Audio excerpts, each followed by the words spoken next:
Tennessee beginning spring practice. Going to be a lot of kids in and off campus here, but a guy that did come a couple of weeks ago, I believe, is a tight end that Tennessee really likes. And I was talking about the importance of the tight end position, how Tennessee needs to reload that position. A guy by the name of Dylan Hip, good size, 6'6", 230. Where's Tennessee kind of stand right now with Dylan Hip?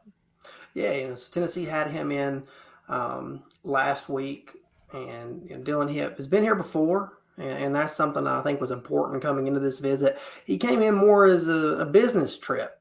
He didn't want to see the flashy stuff, see around campus, anything like that. He wanted to sit down with Alec Ablin, go one-on-one, learn more about this Tennessee offense, and see more about what he's been hearing. They spent a lot of time watching cut-ups, hearing the pitch about how he can play, what they see him doing. He's a guy that really is a student of the game, embraces a lot of, the off-field, type of stuff. He understands that for him right now, naturally at 6'6", 230 pounds out there in Arizona, his role is a pass catcher in high school, and he does that efficiently. But he understands that to be a Division I tight end, he's got to come in, work in line and block. And I think that's something that stands out to him about Tennessee's offense is how much demand they put on that at the tight end position. And then I think with Alec Ablin, the time that he spent with the offensive line, I think that's something that stands out to Dylan Hip. He understands the importance of blocking and how that's going to get you from the college level to the pro level. And Alec Ablin touched base with Dylan Hip really early after getting the promotion to tight ends coach. And when I talked to Hip after that, that was one of the things that stood out to him was that aspect of the conversation. And again, going back to this past week, had a chance to talk with him and just really, I think the relatability of Alec Ablin and that, getting to focus on blocking C gap and how they use that to set up the pass for the tight ends. I think that really stood out. I think Tennessee's in a good spot for Dylan Hip right now. He's taking a lot of visits right now with his mom. They were at Louisville after Tennessee. They were at Ole Miss. Maybe one more before they go back west, but he's seeing some schools out here. And right now, Tennessee's in that core group for him. He's planning to be back for an official visit. So it's big to get Dylan Hip out here and just allow him to sit down and get some one-on-one time with Alec Ablin. Tony's chiming in right here, Matt. He makes a great point. Tennessee's done a really great job the last two cycles in attacking the edge, getting after the quarterback. But Tony wants to know kind of where's Tennessee with defensive tackles, interior presence on that defensive line for the class of 2024. Yeah, they have. They've really stacked the edge position, and they're in a good spot with several edge rushers right now. That defensive tackle position, I think, for Tennessee has been interesting since this group has been here. Not so much those space eaters that I think everybody's accustomed to seeing, but guys that you can get up to 295, 300 pounds and can move and do things inside out. And that's, again, where Tennessee's at with this cycle. You've got Camarion Franklin, who is really long and can add that necessary weight, but is uber athletic. Williams Nwaneri, another guy. And Tennessee, they're battling for both those. Those are probably the two headliners at the position. And Tennessee's at least got their ear. They're working with both those guys. Ole Miss and Florida State, really the teams involved the most right now that I think Tennessee's battling for with Camarion Franklin.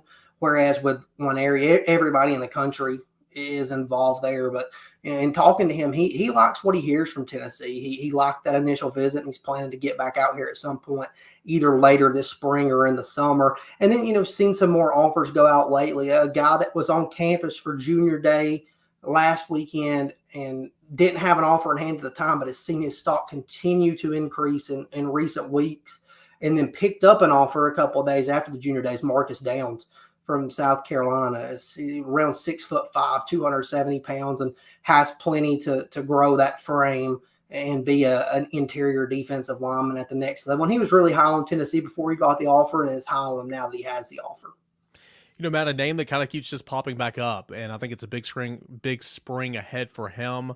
He's been a Tennessee baseball commit for a little while now, but his football recruiting really heating up. And I think somebody posed it, and I can't remember if it was just a board question, if it was a Monday Night Chat, maybe it was a question to you or AP. I can't remember, but somebody kind of said, is Tennessee falling behind in that one? And I don't think that's the case. Would you? Amari Jefferson? Yes, Amari Jefferson, yeah. Yeah, I don't think that's the case either. I mean, the competition is much more stiff right now, but I don't think Tennessee's falling behind in that one. A lot of good conversation there. Maury is really good at balancing this process and going through everything. He's been on recruiting trips. He's been doing off-season weight training. He's getting ready for baseball. That season starts tomorrow for them. First actual game that's not a scrimmage is tomorrow. So, he's going to see Clemson. He's seen Georgia. He's seen Alabama. He's going to see Tennessee later this month. That's a big visit. You need to continue to move the needle with Amari Jefferson. You're going to see some other programs. He wants to see Texas A&M. More offers continue to come in, but Tennessee's in a good spot with him. They've had him up for the Alabama game. He's been here for other games. He's been here to camp. So, there's familiarity there, and it's not that Tennessee's dropped the ball on this recruitment or anything like that. It's just that, he's gone through the process, and everybody is turning up the attention on him. He's one of those kids that everybody really wanted to see what he looked like coming out of his junior year. And he backed everything up on the field as you would expect, but he's a baseball prospect, and I think that happens a lot. He's got a chance to get drafted. So a big summer for him in talking to him, something that he's excited about in terms of, where his draft prospects are. So he's got a lot to weigh out. I think that, could cause some hesitation with a few schools and why you're seeing this late surge. But he's a kid that I think is going to continue to climb the rankings, this fall if he backs up what he put on tape in his junior season. Hey, thanks so much for watching the video here at VolQuest on YouTube, the leading source of University of Tennessee football, basketball, and recruiting. Be sure to check out our latest video right here and our latest live show right above it. All that at VolQuest.com and VolQuest on YouTube.